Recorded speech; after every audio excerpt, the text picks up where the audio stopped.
세상의 모든 일에는 시작이라는 게 있잖아요.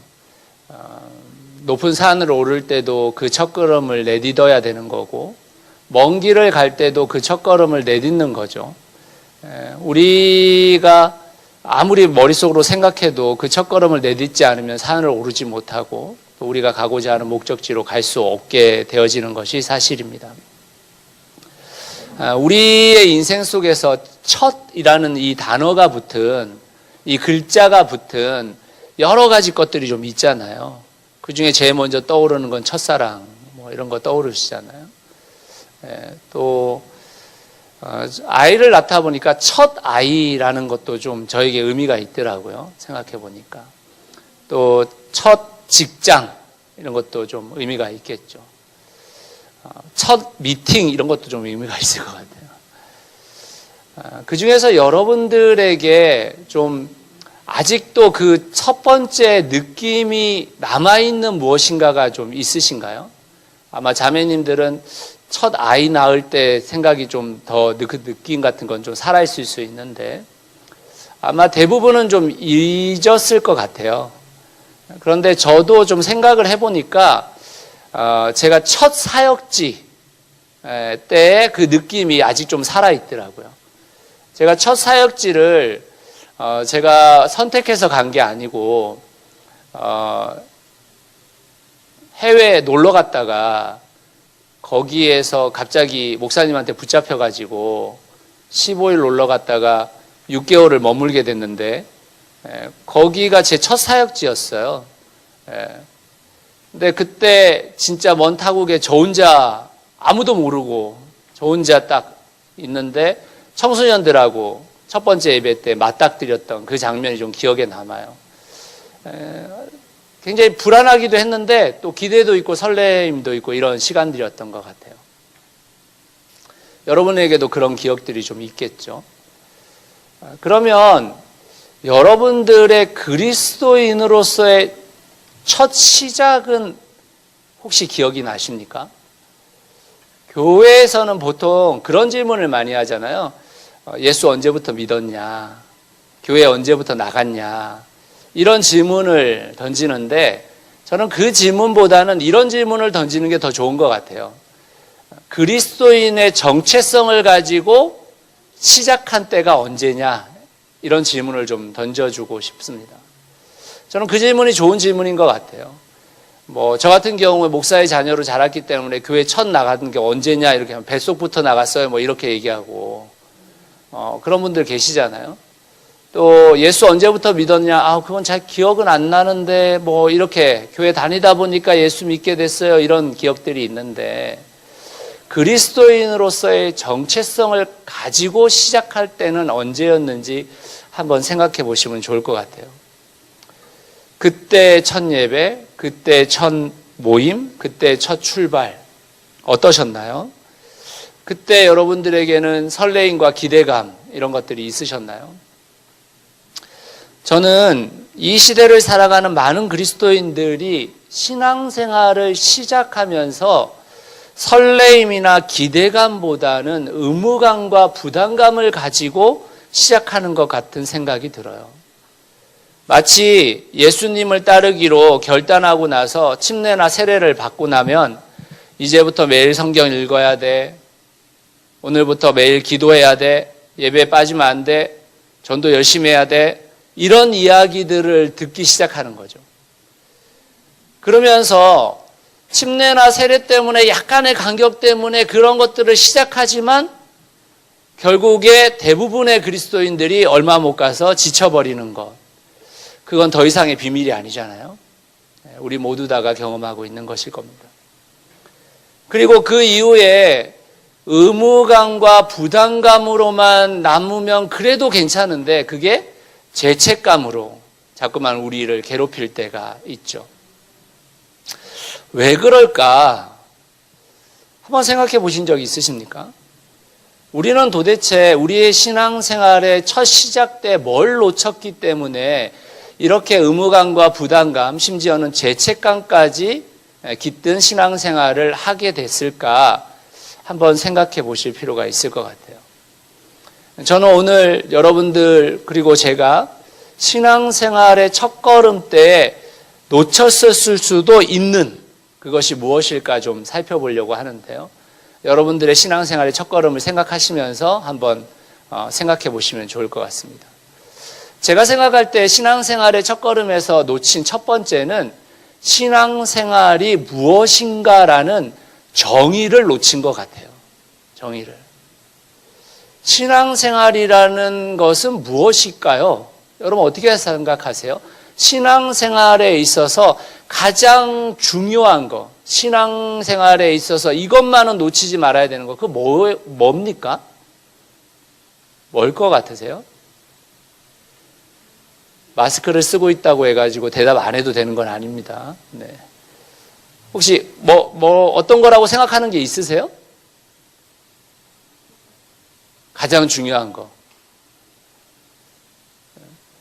많은 분들이 신앙생활을 하면서 가장 중요한 거 하면 머릿속이나 입으로 고백하는 게 예배, 이렇게 얘기하시죠.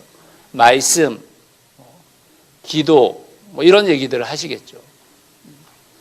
근데 신앙생활에 있어서 가장 중요한 것은 하나님과 인격적으로 만나는 거예요. 하나님과의 인격적인 관계를 해나가는 겁니다.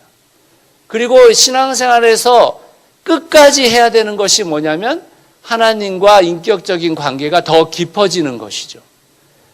예배를 드리는 것도, 기도를 하는 것도, 말씀을 하는 것도, 봉사를 하는 것도 왜 그걸 해야 되는 거냐면 하나님과의 인격적인 만남과 그 깊은 관계를 위해서 해야 되는 건데 우리는 하나님과의 인격적 만남과 관계 없이 그것을 진행했다라는 거예요.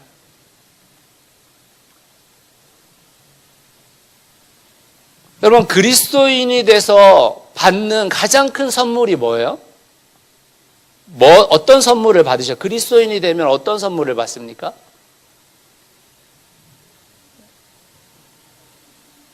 우리가 그리스도인이 돼서 받는 가장 큰 선물은 하나님이에요. 하나님 자신입니다.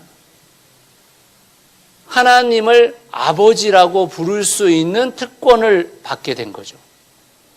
하나님의 자녀가 된 특권이 주어진 거죠. 그게 가장 큰 선물이에요. 하나님을 믿어서 돈이 많아지고 명예가 생기고 무슨 권력이 생기고 내가 원하는 소원이 성취되고 여러분 그게 하나님의 선물이 아니고 하나님으로부터 받은 가장 큰 선물은 하나님이세요. 하나님. 그분과 인격적인 관계를 누려갈 때 어떻게 되는 것입니까? 풍성한 삶을 누리게 되는 거거든요. 그래서 신앙생활이란 뭐라고 정의할 수 있냐면 하나님과 인격적 관계를 통해 풍성한 삶을 누리는 것이 바로 뭐다? 신앙생활이라고 할 수 있는 것입니다. 그래서 주님께서는 이렇게 이야기하셨어요. 요한복음 10장 10절에 내가 온 것은 양들의 생명을 얻고 또 더 넘치게 얻게 하려고 한다. 이 말이 사실 개역개정에서는 풍성한 삶을 누리게 하기 위해서다. 이렇게 이야기하고 계시거든요. 그런데 이 풍성한 삶이라는 것을 자칫 잘못하면 자기화할 수 있습니다. 여러분 여기에서 양 한 놈에게 몰리게 만들어주는 게 아니죠.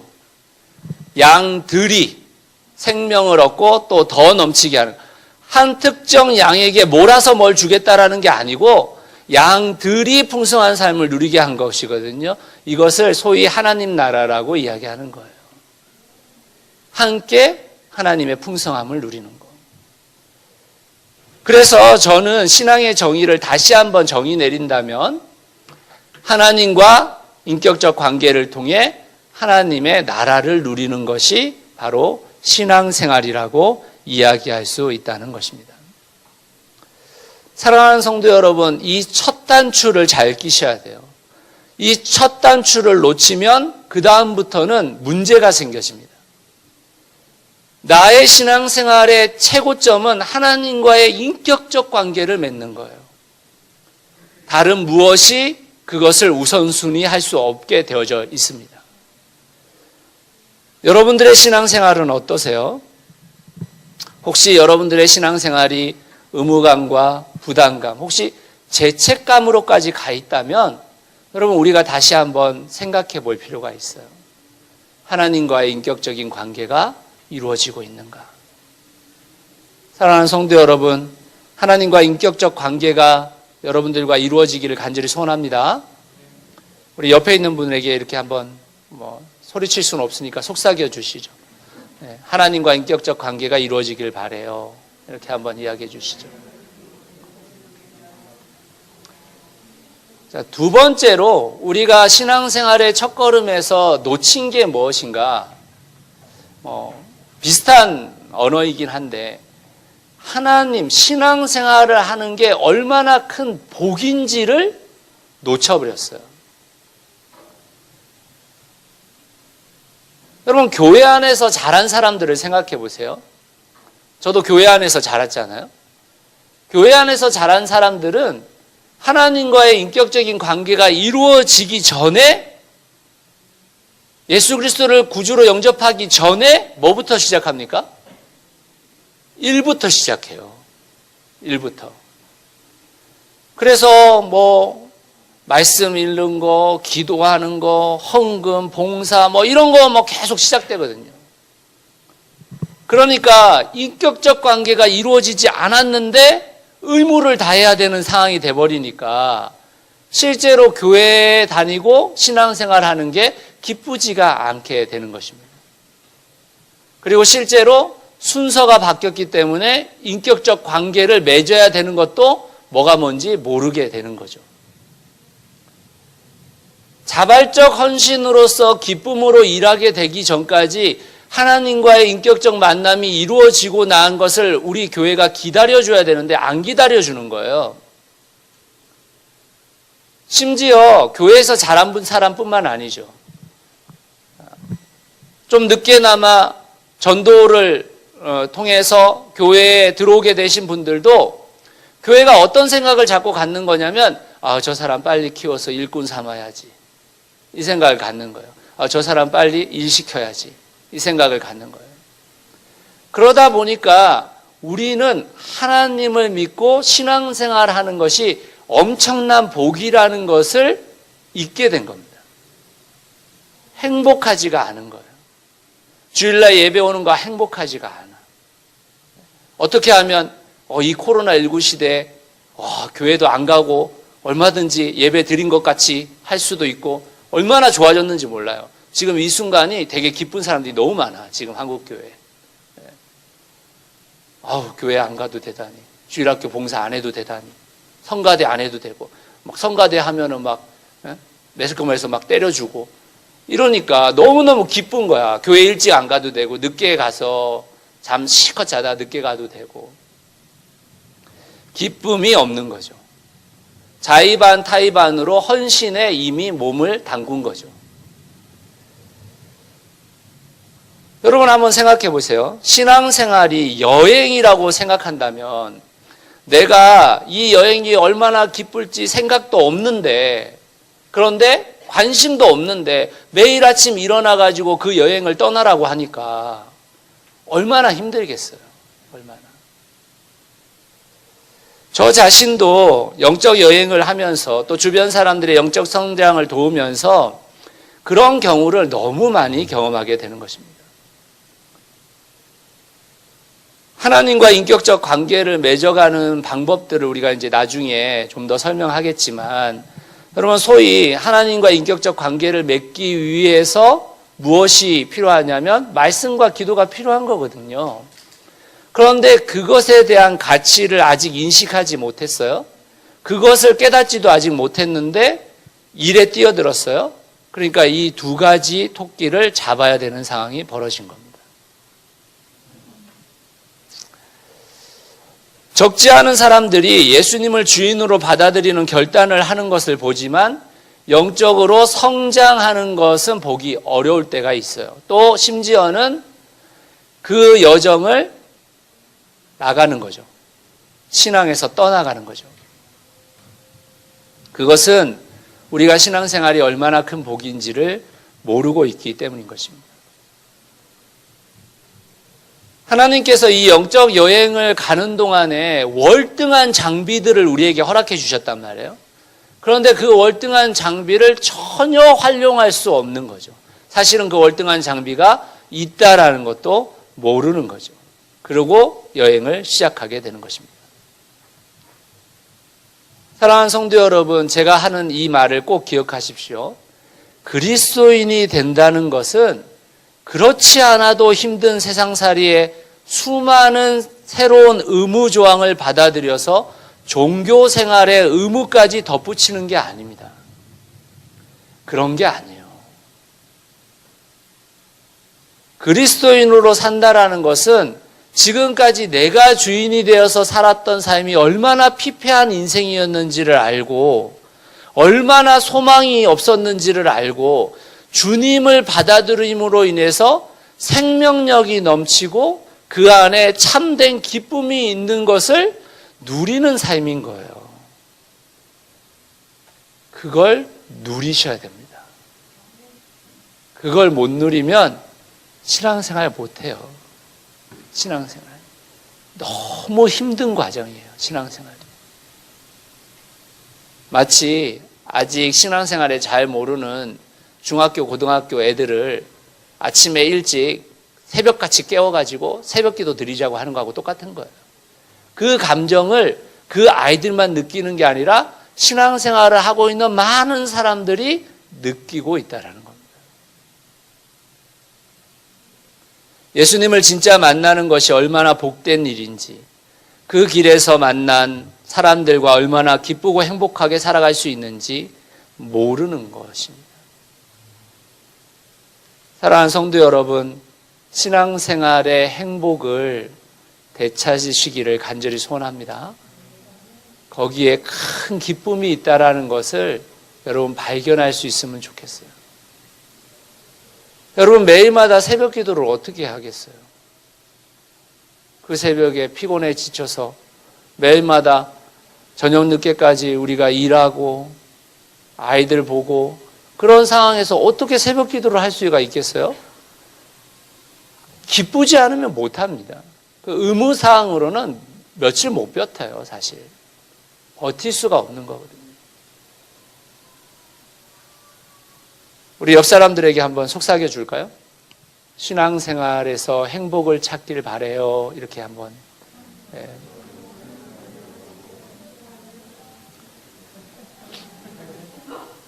마지막으로 신앙생활의 첫걸음에서 제가 생각할 때 놓쳤다고 생각하는 것은 하나님의 복을 어떻게 누리는지 방법을 모르고 있다는 거예요. 방법을. 신앙생활이 큰 복입니다라는 말은 여러 사람들한테도 들었고 교회 목사님들한테도 들었고 뭐 어디서든 다 들었어요.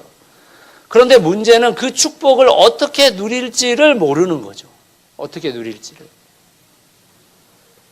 아까도 말씀드렸듯이 영적 여행 가운데서 누릴 수 있는 엄청난 자원을 갖고 있는데 그 자원을 누리지를 못하는 것이죠.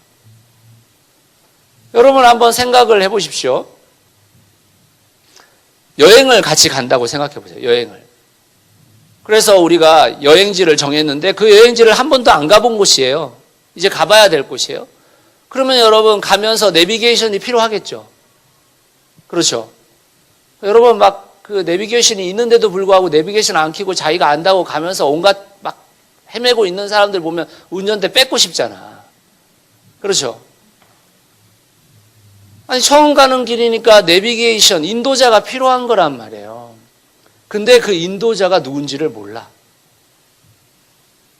그러니까 내비게이션은 없더라도 지도라도 좀 있으면 좋겠는데 지도라도. 그래서 지도를 보려고 하는데 지도를 활용할 수 있는 사람이 아무도 없어. 같이 여행 가는 사람 중에. 그래서 죽을 고생을 다 해가지고 목적지에 도착했는데 텐트를 치려고 하는데 텐트를 칠 수 있는 사람이 아무도 없네. 싱싱한 재료는 다 아이스박스에 넣어왔는데 요리를 할 수 있는 사람이 없어. 여러분 그러면 제가 만약에 우리 최민상 형제한테 여행을 가자고 했는데 그 꼴이 났어요. 그러면 최민상 형제의 기억에는 그 여행을 다시 저하고 가고 싶을까요? 안 가고 싶을까요? 어떠세요 여러분? 그게 추억이었어. 역시 고생이 추억이야. 이런 생각이 드시겠어요? 아닐 거예요. 여러분, 왜 우리가 우리의 주위에 있는 사람들한테 예수 믿자고 하는데 예수를 안 믿냐면 우리가 가는 길이 고행같이 느껴지는 거예요. 행복해 보이지가 않거든. 저 사람 예수 믿는다고 하는데 전혀 안 행복하네? 저 사람 예수 믿는다고 그 길 가는데 어떻게 저렇게 불행한 일들만 계속 생기냐? 이런 생각이 드는 거예요, 자꾸만. 여러분, 우리가 하나님이 주신 큰 복을 누리지 못하는, 다시 말하면 하나님을 누리지 못하는 거예요. 우리가 매일마다 고백한 그 전능하신 하나님을, 공급하시는 하나님을, 풍성한 하나님을, 사랑이 많은 하나님을, 은혜가 넘치는 하나님을 누리는 방법을 모르는 것입니다. 누리는 방법을. 우리의 첫걸음에서 그 누리는 방법을 안 알려주고 있는 거예요. 왜 안 알려주느냐? 나도 몰라. 나도 모르니까 다음에 오는 사람에게도 알려줄 길이 별로 없어요.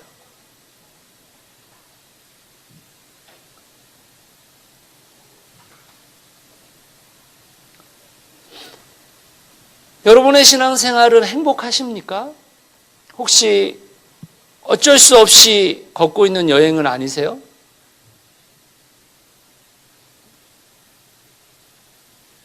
어쩔 수 없이 가족 때문에, 어쩔 수 없이 나를 초대한 그 사람 때문에, 또는 벌 받을까 봐,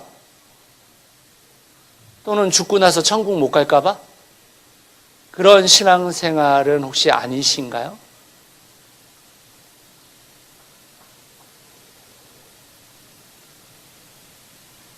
우리의 영적 여행의 첫걸음에는 그 발걸음을 떼는 그 순간 큰 복을 누리게 돼 있습니다. 그 걸음에는 정말 멋지고 매력적인 의미 있는 삶이 있어요. 그 복을 누리시는 방법을 배우셔야 됩니다. 그걸 배워야지만 신앙생활을 지속적으로 해나갈 수 있게 되는 것입니다. 사랑하는 성도 여러분, 여러분들의 삶 가운데서 그 복을 누리는 방법을 꼭 배우시기를 예수 그리스도의 이름으로 축원합니다.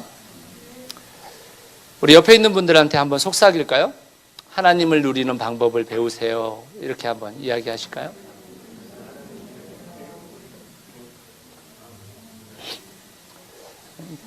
저는 앞으로 10주간의 기간을 통해서 여러분들에게 하나님의 그 복을 누리는 방법들을 같이 이야기 나눌 겁니다. 우리가 함께 기대를 가지고 함께 할 수 있으면 좋겠습니다. 말씀의 결론을 좀 내리죠. 자, 오늘의 본문을 한번 다시 살펴봅시다. 같이 한번 읽어보겠습니다. 시작. 수고하며 무거운 짐을 진 사람은 모두 내게로 오너라. 내가 너희를 쉬게 하겠다. 나는 마음이 온유하고 겸손하니 내 멍에를 메고 나한테 배워라. 그리하면 너희는 마음의 쉼을 얻을 것이다. 내 멍에는 편하고 내 짐은 가볍다. 여러분, 지금 신앙생활 하고 계시는데 이 말씀이 여러분들의 삶 가운데서 믿어지시고 현실화되고 계시나요? 정말 신앙생활이 여러분들에게 그 마음에 힘을 주고 여러분들이 지고 있는 그 무거운, 여러분들을 짓누르는 그 무게감을 가볍게 하고 계시나요? 많은 그리스도인들이 아니라고 이야기하실 거예요. 사실 우리는 그리스도인이 아닌 분들을 부러워하잖아요. 주말에 여행도 자유롭게 가고 잠도 실컷 자고 금요일엔 불금을 누리고 토요일에는 늦게까지 게임도 하고 영화도 보는데 그리스도인들은 그런 모든 거 누리지 못하는 것 같아 보이잖아요. 사실 그런 것에 마음의 심이나 우리의 무거운 그 짓누르는 짐이 가벼워지는 건 아니지만 어쨌든 우리는 그런 것을 계속 부러워하는 이유가 뭐겠어요? 우리의 신앙생활이 그거보다 행복해 보이지 않다라는 것이죠.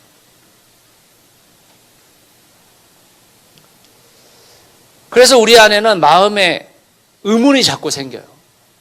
진짜 이 신앙생활을 하면 정말 마음의 쉼을 얻게 되는 것인가? 내 멍에는 더 가벼워지는 것인가? 내 짐은 정말 깃털처럼 가벼워질 수 있는 것인가? 이런 의문이 생깁니다. 당연한 거예요. 그 의문이 생기지 않는다가 아니라 그 의문은 당연히 생기게 돼 있습니다. 왜 그럴까요? 왜 한국 그리스도인들은 대부분 다 신앙생활을 하면서 행복하기보다는 의무감과 부담감과 죄책감에 시달릴까요? 사실 그 방향성에 좀 문제가 있습니다. 교회의 성장을 목표로 하고 있기 때문이에요. 더 커지는 것이 자랑스러웠고 교회에서 지치도록 일주일 내도록 일하는 것이 신앙을 통해서 하나님을 기쁘시게 하는 것이라고 배웠고, 어떻게 해서라도 해가 지나갈 때마다 그 사람이 더 일할 수 있도록 붙돋아서 그 사람을 그 자리에 그대로 앉혀놓는 것을 우리는 자랑스럽게 여겨오는 그런 신앙생활을 해왔기 때문에 실제로 우리의 신앙생활은 굉장히 큰 부담감과 의무감에 휩싸여져 있는 것입니다. 큰 교회, 더 부자인 교회, 더 많은 교인, 그것이 우리의 자랑이 되어져 왔기 때문이에요. 사실은 하나님과의 인격적인 관계를 맺게 되어지면 교회의 성장에 관심을 갖게 되는 것이 아니라 성도들의 삶에 관심을 갖게 되거든요. 그 성도가 더 풍성한 삶을 누리고 있느냐에 관심을 갖게 되거든요. 그런데 그 사람이 더 풍성한 삶을 누리는지 안 누리는지는 별로 중요하지 않아. 그 사람이 오직 부자가 되는 것은 약간 중요하죠. 왜냐하면 교회가 크게 성장하기 위해서는 그 사람의 헌금이 필요하니까. 근데 여러분, 우리가 가져야 할 관심은 그 사람의 헌금도 아니고 그 사람이 어떠한 일을 하는지도 아니고, 우리가 진짜 관심을 가져야 될 것은 그 사람이 신앙생활을 하면서 행복한가입니다. 풍성한 삶을 누리고 있는가? 정말 그 사람이 신앙생활 때문에 기쁘고 행복한가? 거기에 관심을 가져야 돼요. 여러분 자신도 마찬가지입니다. 우리가 지금까지 배워왔었던 수많은 우리에게 압박을 주는 그것이 아니라, 내가 정말 신앙생활을 하면서 행복한가? 나는 신앙생활을 통해서 정말 기쁨을 누리고 있는가를 생각해 봐야 하는 것이죠. 그걸 배워야 됩니다. 그걸. 시간이 걸리더라도. 혹시 지금까지 우리가 채웠던 모든 단추를 풀고 다시 단추를 채우는 일이 있더라도 그걸 배워야 됩니다. 그걸. 그리고 교회는 그것을 위해서 함께 가야 됩니다.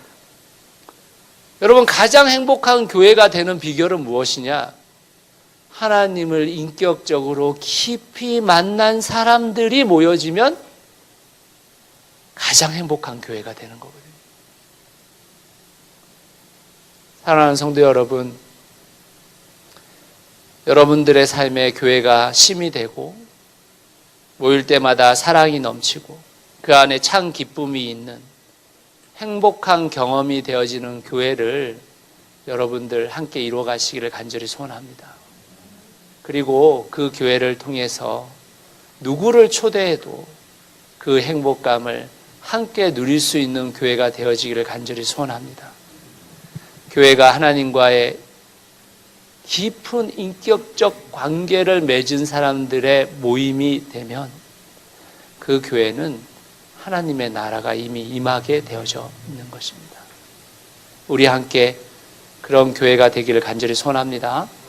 성도들이 하나님과 깊은 인격적 관계를 누리고 자발적으로 하나님의 나라의 풍성한 삶을 함께 누리게 되는 그런 교회로 우리가 함께 성숙해 가기를 예수 그리스도의 이름으로 축원합니다. 우리 같이 기도하겠습니다.